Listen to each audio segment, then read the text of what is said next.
Tonight I rise to speak in support of Western Australian commercial and recreational fishermen on the demersal fishing ban in Western Australia, a decision that has devastated coastal communities, crippled small businesses and exposed yet again the breathtaking mismanagement of the West Australian Labor government.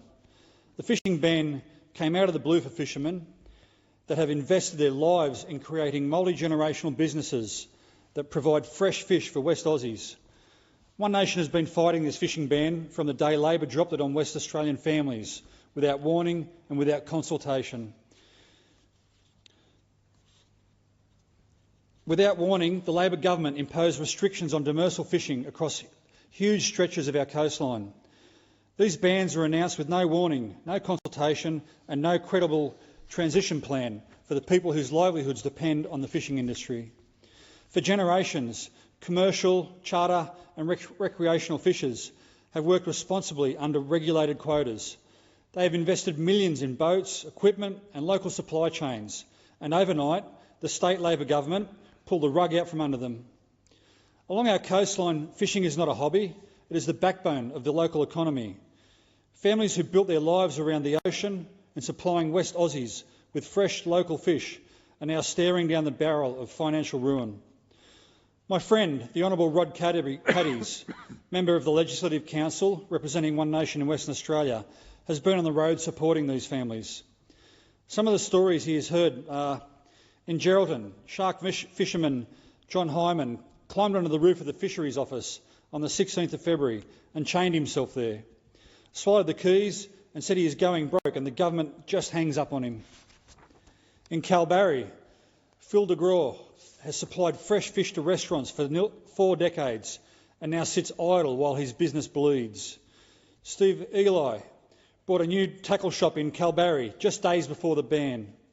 That fishing shop in Waroona, owners Glenn and Michelle Field, have been majorly affected. In Bunbury, Sam at Wollaston Fish and Chips grew his employees from 7 to 18 local jobs and now stares at empty fridges, wondering how to pay wages.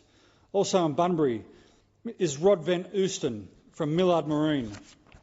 There's also Phil Finns from Finns Seafood, who employs 50 people in Hamilton Hill.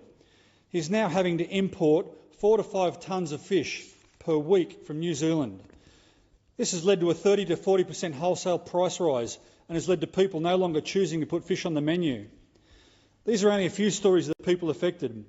The flow-on effects are enormous. In fishing towns, the local bakery is closing because the local pub is struggling. How can you run a small business close to this industry without being affected? How does Labor think these shops and towns are going to survive? And for what? The WA Labor government claims this is about sustainability. Yet the fishermen themselves have been calling for measured, science-based management for years. What they received instead was a blunt force ban, which is the policy equivalent of using a sledgehammer against an industry that feeds the people of Western Australia. The irony is staggering. WA is blessed with one of the largest and best managed fisheries systems in the world. For decades we have balanced environmental protection and economic sustainability. Yet the WA Labor government chose to ignore that history and impose a ban so extreme that it shut down the fishing industry overnight. They were given less than 1 month's notice. We're talking about family-owned businesses. We're talking about deckhands that are now unemployed. We're talking about young families reconsidering whether there is a future in the industry at all. We're talking about coastal towns already battling rising costs, housing shortages and workforce pressures. Our state government has shown more urgency and virtue signalling to inner city activists than in standing up for local businesses. What our state government delivered was chaos and economic damage that could have been avoided with competent leadership. The people of Western Australia deserve so much better. They deserve transparency about the science. They deserve a genuine seat at the table. They deserve compensation that reflects the real financial impact. Instead, under this state Labor government, we have seen ideology triumph over practicality. The fishing ban has become a symbol of a broader problem. A state Labor government that governs from Perth's inner suburbs without listening to the regions that feeds our state, fuels our state and sustains our state. We're seeing charters cancelled, tackle shops quiet, families destroyed. It's the same story in every coastal town. And while commercial fishers are locked out, seismic blasting gets approved in the same spawning grounds. The Geograph Bay wind farm gets approved without restriction in waters supposedly called protected. It's no coincidence there now won't be any commercial fishing boats on the water to report the destruction of our pristine ocean. These foreign-owned wind turbine companies have been given licence by the Albanese government to destroy the ocean floor and use sound levels that are known to kill our marine life, in the middle of a whale superhighway and nursing grounds of many endangered marine species, all while our own fishermen have been locked out of the water. The hypocrisy is mind-blowing. One Nation calls that out for exactly what it is, a war on the West Australian family so the turbines can go in. Wind turbines that we don't need, that won't feed us.